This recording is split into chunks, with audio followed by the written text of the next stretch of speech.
चेहऱ्यावर कोणतेही डाग किंवा सुरकुत्या नसाव्या आणि चेहरा कायमच फ्रेश आणि चमकदार दिसावा असं प्रत्येकीलाच वाटतं. चेहरा चमकदार दिसण्यासाठी अनेक जण वेगवेगळ्या क्रीम किंवा सिरमचा वापर करतात. मात्र अनेकदा या क्रीम केमिकल्समुळे चेहरा तात्पुरता उजळतो किंवा डाग नाहीसे होत असले तरी काही काळाने त्याचे त्वचेवर विपरीत परिणाम दिसू लागतात. रोजचं प्रदूषण आणि धुळीमुळे चेहऱ्याची काळजी घेणं तर गरजेचं आहे. चेहऱ्यावरील पिंपल्स, डाग आणि टॅनिंग आणि सुरकुत्यांच्या समस्यांपासून तुम्ही चिंताग्रस्त असला तर आम्ही तुम्हाला काही अशा ब्युटी टिप्स सांगणार आहोत ज्यामुळे तुमच्या चेहऱ्यावर नैसर्गिकरित्या चमक येईल. चेहऱ्यावरील ग्लोसाठी बाजारात अनेक प्रॉडक्ट्स उपलब्ध आहेत. यात केमिकल्स तर असतातच, शिवाय अनेकदा त्या प्रचंड महागही असतात. अशावेळी हे प्रोडक्ट नियमितपणे वापरणं खिशाला परवडत नाही.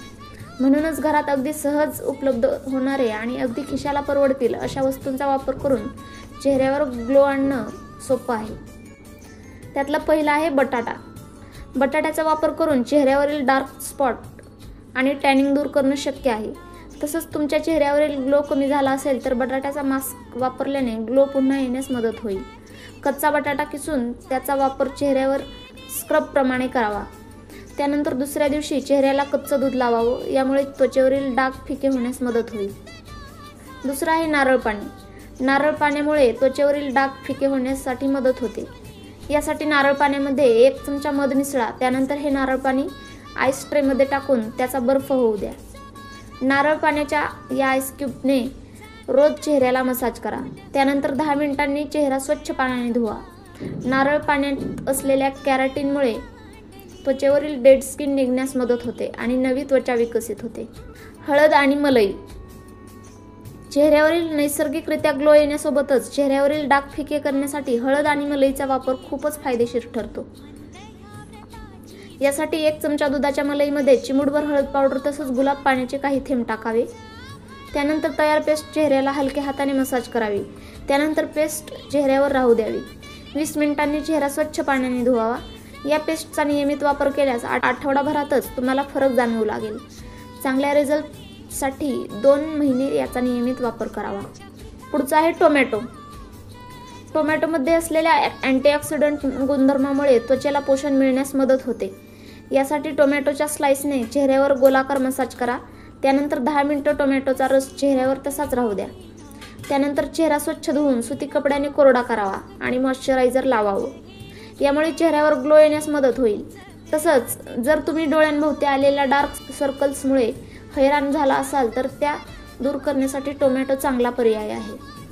टोमॅटो फेस पॅक लावून किंवा टोमॅटोच्या स्लाइस डोळ्यावर ठेवल्यास डार्क सर्कल्स कमी होण्यास मदत होते. शिवाय डोळ्यांना आरामही मिळतो. पुढचा आहे नारळ आणि कापूर.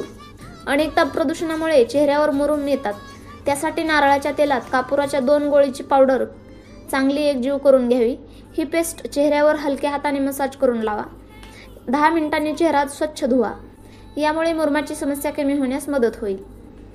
पुढचा आहे फळांचा फेस मास्क. अनेक फळांमध्ये मुबलक प्रमाणात अँटीऑक्सिडंट उपलब्ध असतात. यामुळे चेहऱ्यावरील डाग कमी होण्यास मदत होते. यासाठी अर्ध केळं, 1 पपईचा तुकडा चांगला कुस्करून त्यात 1 चमचा मध टाकावा. हा मास्क चेहऱ्याला रोज 20 मिनिटं लावावा. यामुळे चेहऱ्यावरील डाग कमी होऊन चेहऱ्यावर चांगली चमक येते. महागड्या क्रीमपेक्षा फ्रूट फेस मास्क हा अधिक उत्तम पर्याय आहे. यामुळे चेहऱ्यावर साईड इफेक्ट होण्याची शक्यता कमी असते. पुढचा आहे बेसन आणि हळद पावडर. नैसर्गिकरित्या चेहऱ्यावरील डाग कमी करण्यासाठी चेहऱ्यावर ग्लो आणण्यासाठी बेसन आणि हळद अत्यंत उपयुक्त आहेत. यासाठी बेसनामध्ये चिमूटभर हळद मिसळून पेस्ट तयार करावी. हा फेस पॅक चेहऱ्यावर 15-20 मिनिटे लावावा. त्यानंतर चेहरा स्वच्छ पाण्याने धुवावा.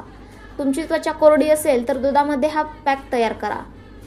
या फेस पॅकमुळे काही दिवसातच तुमच्या चेहऱ्यावर चमक येईल आणि टॅनिंग कमी करण्यासाठी हा एक उपयुक्त उपाय आहे. यापैकी तुम्हाला जमतील तेवढ्या होम रेमेडीज तुम्ही करू शकता. तुम्हाला नक्कीच फरक जाणवेल. व्हिडिओ आवडल्यास लाईक, सबस्क्राईब आणि शेअर करा. धन्यवाद.